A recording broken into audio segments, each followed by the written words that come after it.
In this video, we're going to show you the basic 3 ways of how to grade with your mini excavator.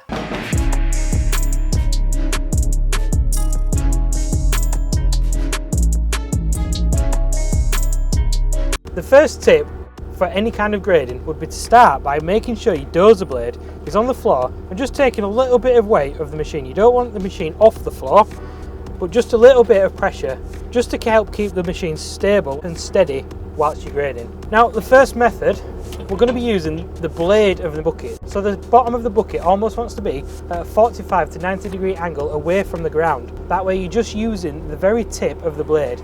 Now, this is the best way to do it for the lifetime of your buckets, as all you're going to be wearing away is the reversible cutting edge on your bucket if you've got a bolt-on blade. So adding a small bit of power, so maybe 20 to 30% of your revs, means that you're just going to get good control of your bucket. We don't want to be going at 100 miles an hour, just nice and steady, just until you get into the swing of it.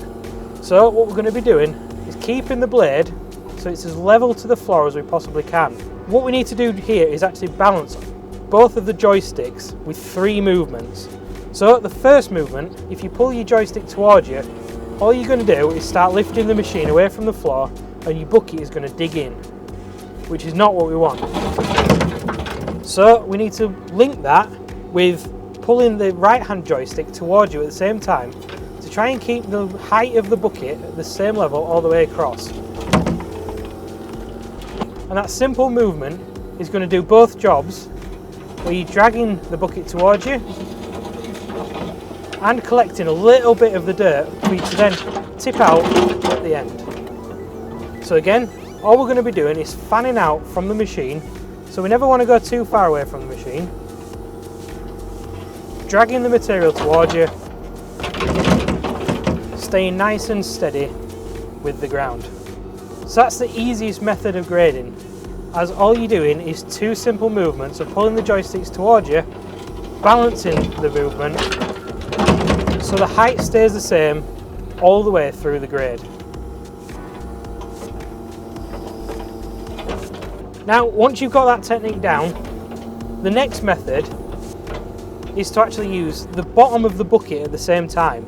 So imagine the bottom of your bucket is a bit like a trowel. You're sort of pressing the dirt into the floor at the same time as grading, and you're almost shaving a little bit of material from the floor at the same time. Now, as you can see from the 2 different grade sites, you can see this one has just compacted the floor underneath it that little bit, which just helps if you don't have access to a whacker plate or you need the soil harder than if it was just loose dust.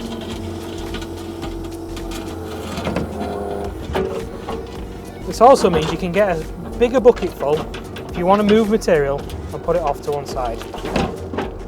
Now, the third method is using the dozer blade.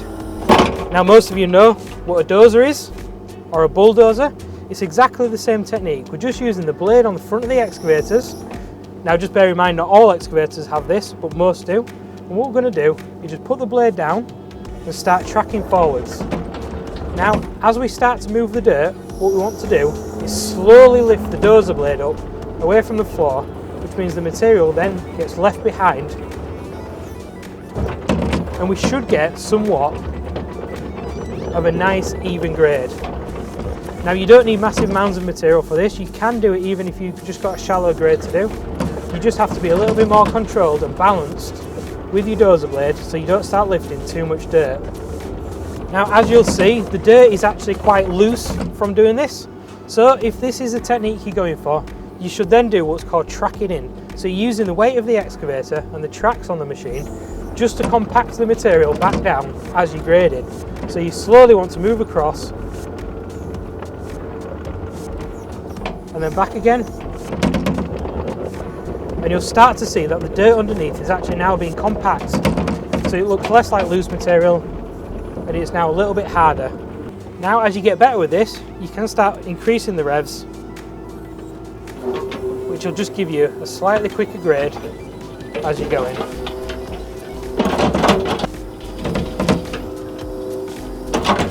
So there's a very basic guide on how to grade off a patch of land. As you can see, this is now flat and tracked down. Now, I'm by no means an operator, so I'm sure a much better operator would get this much flatter than I can, but this is just a basic overview. If you want more tips and tricks on how to operate a mini excavator, watch this video here, and don't forget to subscribe to Rhinox for some more tips and tricks.